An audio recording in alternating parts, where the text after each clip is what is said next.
الأصدقاء الأعزاء، الصديقات العزيزات، سأقرأ لكم قصيدة بعنوان 1000 عام من التأمل.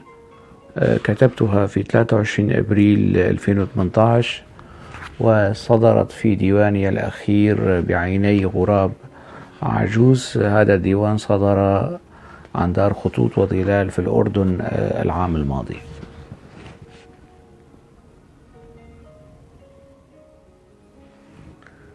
1000 عام من التأمل. لم أكن الوحيد الذي قتل في تلك المحرقة، كان معي الكثير من الغابات، الأنهار، المدن، الفراشات، الحجارة والطيور الجارحة. لم أكن وحيدا في تدوين أوهام وأكاذيب التاريخ والأديان والفلسفات. شاركتني قصائدي، أحزاني وخيباتي.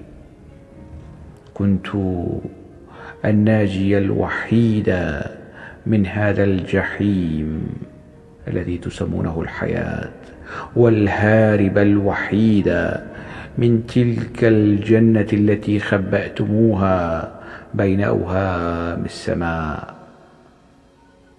لا ذنب لي في بقائكم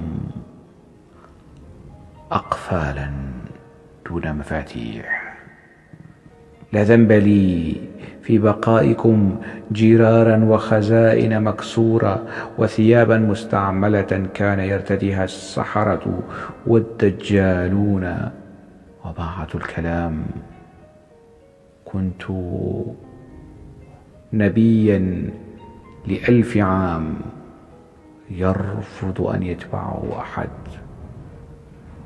كنت شاعرا ل1000 عام لا يريد أن يقرأه أحد.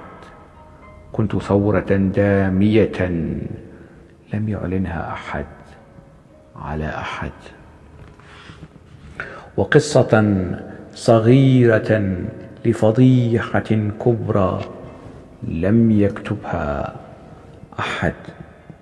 يبدو أنني سأبقى بحرا ل10,000 سنة أخرى، بحرا يعيش عزلته بمتعة لا يمكنكم تصورها، بحرا يعيش عزلته بمتعة لا يمكنكم تصورها، بحر سرعان ما يقع في حب كل النسوة اللاتي يعبرنه أو يستلقين على رماله أو يسبحن في مائه، بحر يكره السفن والزوارق والعواصف. كنت وحدي أقاسمكم آلامكم، أقاتل بالنيابة عنكم وأقتل، أنبعث من رمادكم ثم أقتل.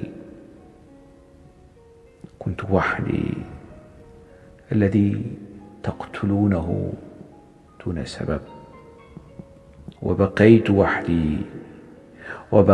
وحدي أدافع عنكم في هذه المحكمة الكبرى وهذه الفضيحة الكبرى التي تسمونها الحياة.